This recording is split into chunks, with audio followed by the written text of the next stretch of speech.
Chapter 7. Biblical Atonement. By loving kindness and truth iniquity is atoned for, and by the fear of the Lord one keeps away from evil. Proverbs 16:6 NASB. In Hebraic thinking, atonement is the reparation and restoration of a relationship. It is not a payment to purchase forgiveness. If restitution can be made, then it may or may not be part of the atonement, but restitution is not the primary point. Retribution is not atonement either. The primary point of atonement is to repair and restore a relationship, involving whatever elements are appropriate given a particular situation. Proverbs 16:6 lays out this principle. Loving kindness and truth in a relationship require humility, restoration, honesty, and a desire to become of the same mind, at one ment. Atonement. Both love and fear of Yahweh are valuable in preventing us from ever committing an iniquity to begin with, thus keeping us atoned, or of the same mind. Atonement in the Old Testament.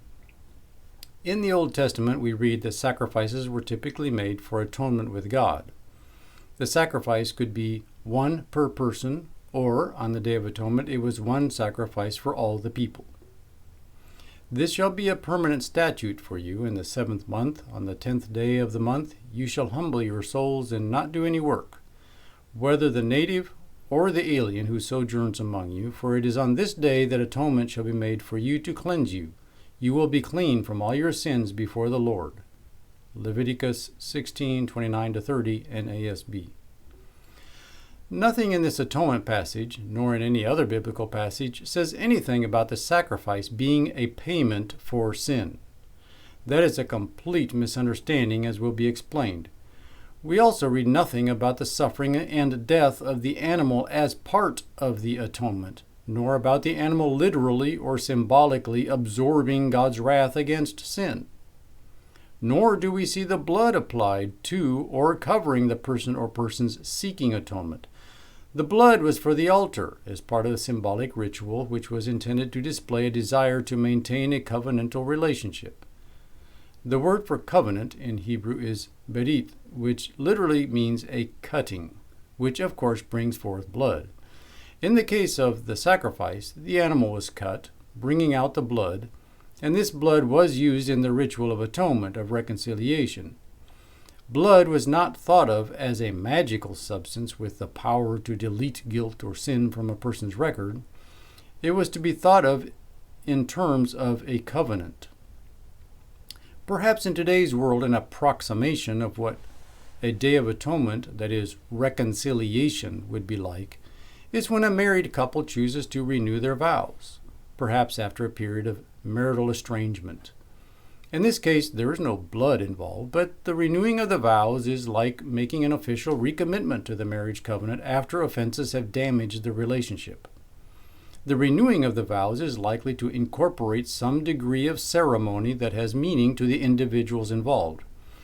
The ceremonies of the Day of Atonement would be a renewing of the vow on the part of the party which no doubt had offended God, and the sprinkling of the blood may be compared to putting wedding rings back on the fingers to symbolize the recommitment to the vow. The ceremony is not about a payment or a retribution. It is about remaining committed to a vow. In Hosea 6:6 we read, "For I desire steadfast love and not sacrifice, the knowledge of God rather than burnt offerings." Jesus was most likely pointing to this verse when he said, "Go and learn what this means. I desire mercy and not sacrifice, for I came not to call the righteous but sinners."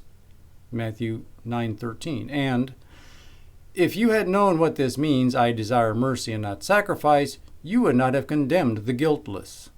Matthew 12:7.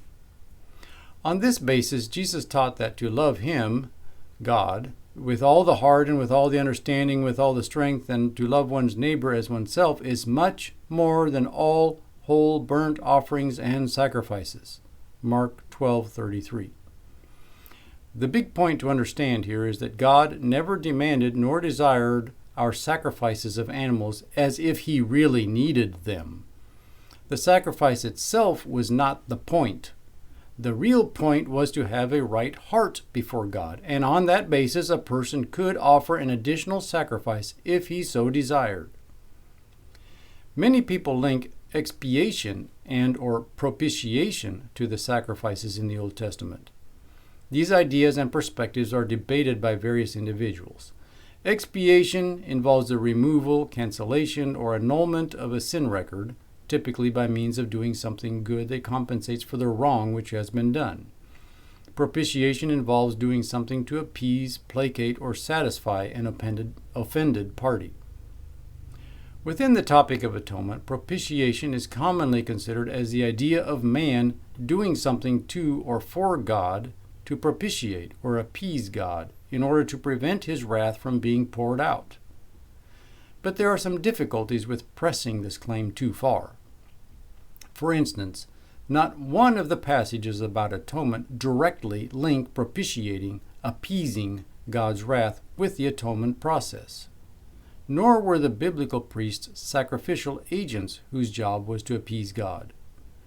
This is not to deny that God can and does have an end to his patience and mercy and will at some point allow his wrath to take place, but there's never a command or even a hint about requiring an atoning sacrifice to appease or propitiate his wrath.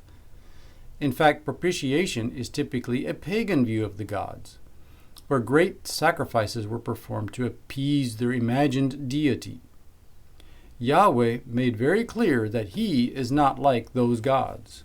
Acting on his wrath is his last resort, not his normal daily activity. Propitiation can be used within a biblical context if we are careful to link it with those passages where God explicitly states what he wants, which is that the wicked turn away from sin and humbly submit. The concept of propitiation is biblical even if the term is not used, but only if it is used properly and carefully so as to not lead the reader or listener to think in pagan terms of appeasement by means of sacrifice or bribery. What appeases or propitiates the one true God of the Bible? Not payments and not sacrifices, but obedience. Has the Lord as great delight in burnt offerings and sacrifices as in obeying the voice of the Lord? Behold, to obey is better than sacrifice, and to listen than the fat of rams. 1 Samuel 15:22. Or, by loving kindness and truth iniquity is atoned for, and by fear of the Lord one keeps away from evil. Proverbs 16:6 NASB. Numerous other passages about God begging people to stop their sin can be listed, including those that state that this is more pleasing than sacrifices. Isaiah 1:11-20 is a good start. Any person who wishes to do so may read the various passages about atonement sacrifices in the Old Testament system. Here is a list for starters. Exodus 32:30, Leviticus 5:11-13, 16:1-34, Numbers 15:25-31, 29:1-11. Several things should be noted while reading these passages. 1. Nothing is said that links atonement to God's wrath. So propitiation of wrath is not the primary direct intent. Number 2. Nothing is said about sacrifices being used as a form of a payment. Number 3. Some of these sacrifices for sin did not involve any blood. Number 4. Some were for individuals only, and some applied to the entire community. Number 5, the primary point of the sacrifice is not the act of shedding blood, but rather the restoration and affirmation of a relationship with God. The idea of penal substitution, number 6, the idea of penal substitution is totally absent unless the reader inserts the concept into the texts. To the degree that sin is involved, the atonement process presumes a prior repentance, a turning away from sin, and a final restoration. Psalm 51:10-19, for example. Propitiation, in the sense of sacrificing on an altar as a direct appeasement of an angry God, is not in these texts, unless presumed and inserted by the reader. One specific passage must be mentioned because it is the one that at first impression seems to state that blood is mandatory for atonement, and is the one passage most often brought forth by PSA advocates, believing that it proves their theory. This passage is Leviticus 17:11. It says, "Do not eat with blood because," quote, "the life of the flesh is in the blood, and I have given it to you on the altar to make atonement for your souls. For it is the blood by reason of the life that makes atonement. Therefore I said to the sons of Israel, no person among you may eat blood, nor may any alien who sojourns among you eat blood." Leviticus 17:11-12 NASB. It is stating that the reason blood should not be eaten as food is because blood is used as a covering on the altar, a covering for their lives.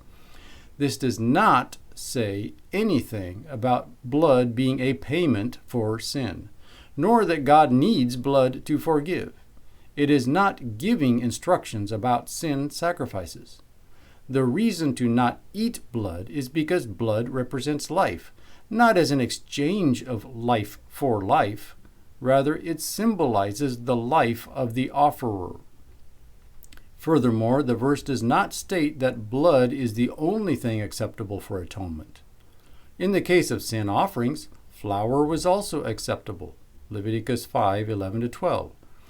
It is a mistake to use Leviticus 17:11 out of context to promote a doctrine that is not really there.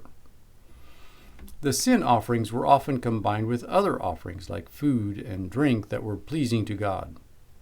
What we see here is not God getting paid or some other form of appeasement or satisfaction as with an angry deity, but we see a bigger version of what was already a social practice of reconciliation, of recommitment, a renewing of a covenantal relationship, or requesting that mistakes or sin in the relationship be covered, atoned, indicating that this relationship was still active.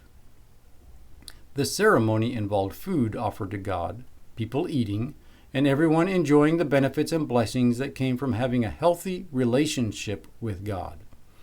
The entire event was involved, not simply a procedure to appease an angry God.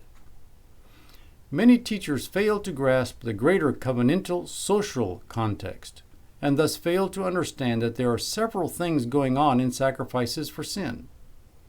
1. The covering, atonement, was not so God would be appeased, propitiated. God never said anything like, "If you sin but do this, I will be appeased." So that is not what is happening, at least not in a direct way. Perhaps it could be perceived as being in the background, but it is never stated as such. Number 2, the entire event of the sacrifice for sin was understood by the offerer to be a final component of reconciliation, a promise, a renewal or refreshing of a commitment to God, which of course includes committing to not sin. This is how the person was considered purified from any intent to sin again, and forgiven for what had been committed.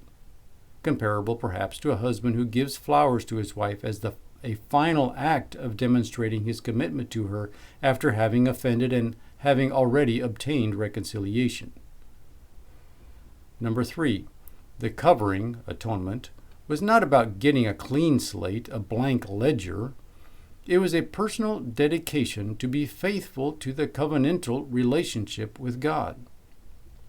This assumes that offenses have ceased, as it is on this basis that the relationship can be restored and perpetuated. A genuine, ongoing relationship requires not only overlooking past failures, but also a commitment to strive to not fail again. This causes a cleansing of sinful, offensive behavior. Number 4, when blood was used as part of the atonement ceremony instead of flour, Leviticus 5:11-13, the killing, suffering, and death of the sacrificial victim played no role of meaning and significance in the atonement event. The point of the ceremony was a relational commitment sealed in blood, not a payment to compensate God for misdeeds, nor a torturing of the sacrificial victim as a form of substitutionary vicarious retribution.